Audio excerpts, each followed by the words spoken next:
Ever wake up and your skin feels like sandpaper, but you can't tell if it's actually dry or just dehydrated? Here's how to know for sure. First, do the pinch test. Gently pinch your cheek and see how quickly it bounces back. Slow bounce back means dehydrated. Now look closely at your skin. See flaky patches and rough texture? That's dry skin. You're missing oils. But if you see fine lines that disappear when you stretch the skin, that's dehydration. You need water. Dry skin happens from harsh cleansers, cold weather, or genetics. Dehydrated skin comes from not drinking enough water, too much caffeine, or over-exfoliating. Here's the fix.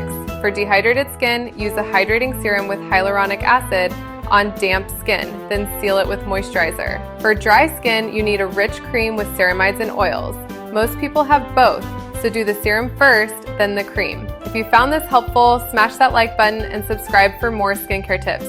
Drop a comment with your biggest skincare question. I read every single one.